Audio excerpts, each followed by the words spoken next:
한방 치료를 같이 병행을 해서 치료를 하는 경우도 있는데요. 류마티스 관절염하고 같이 나타나는 경우도 있고, 쇼그렌 증후군에서 또 혈관염도 동반되는 경우도 있고, 이런 검사들로도 진단할 수 없는 경우에는 오늘은 쇼그렌 증후군에 대해서 말씀드리겠습니다. 건조한 증상이 특징인 질환이라고 할 수 있겠는데요. 주로는 이제 안구 건조가 심하고 구강 건조가 심한 증상이 나타나는 것이 특징입니다. 이에 더해서 피로감, 근육통, 관절통이 나타날 수 있는 자가 면역 질환이라고 할 수 있습니다.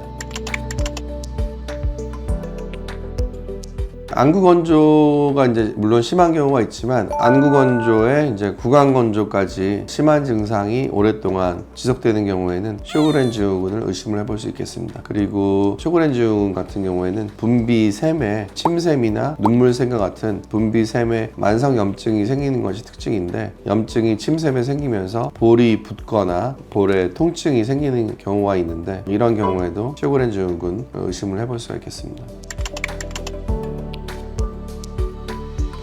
검사하고 진단하는 과정에는 건조한 정도를 측정하는 눈물 검사, 그리고 침 분비 검사를 하게 되고요. 눈물 검사는 셔머 테스트라고 해서 종이를 각막 쪽에 끼워 넣고 눈물이 어느 정도 나오는지 측정을 하게 되고요. 그리고 침 분비 검사는 침의 양을 일정한 시간 동안 측정을 해서 어느 정도 건조한지를 파악을 하게 되고, 그 이외에는 혈액 검사를 통해서 염증이 있는지, 아니면 자가항체, 쇼그렌 증후군을 일으키는 자가항체가 있는지, 그리고 침샘 초음파 검사를 통해서 염증이 있는지, 이게 쇼그렌 증후군에 해당하는 건지를 알아보는 그런 검사가 있겠고요. 그리고 이런 검사들로도 진단할 수 없는 경우에는 입술 점막 조직 검사를 통해서 현미경적으로 진단을 해볼 수가 있겠습니다.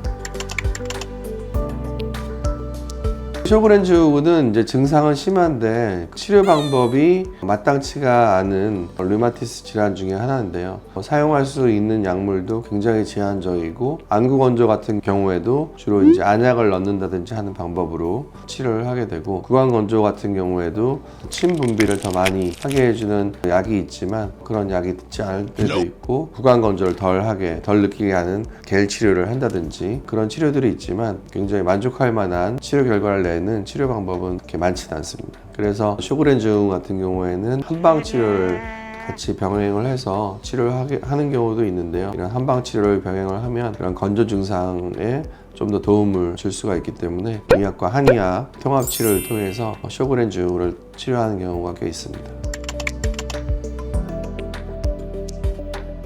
통합 치료를 하지 않으면 증상 개선이 힘든 경우가 굉장히 많죠. 약물도 제한적이고 치료 방법도 많지가 않기 때문에 치료가 굉장히 힘들어지는 경우가 많습니다. 건조 증상에 좀 도움이 될 수 있는 음식은 아무래도 침 분비를 좀 더 자극할 수 있는 신맛을 내는 오렌지와 같은 그런 음식, 그런 거는 이제 일시적으로 이제 도움이 되는 것들이고, 비타민 D 보충이나 오메가3 같은 영양 성분이 간접적으로는 도움이 될 수는 있겠지만 큰 도움이 되는 영양제는 없는 것 같습니다.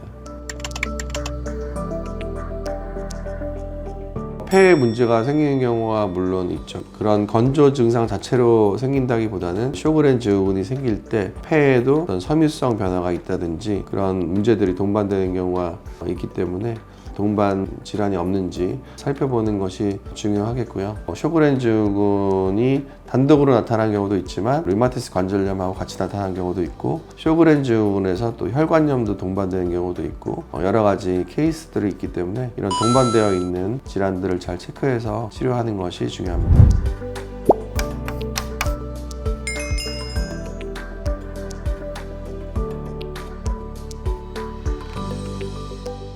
오늘은 안구 건조와 구강 건조를 특징으로 하는 쇼그렌 증후군에 대해서 말씀드렸고요. 더 궁금한 점이 있으시면 댓글로 남겨주시면 답변 드리겠습니다.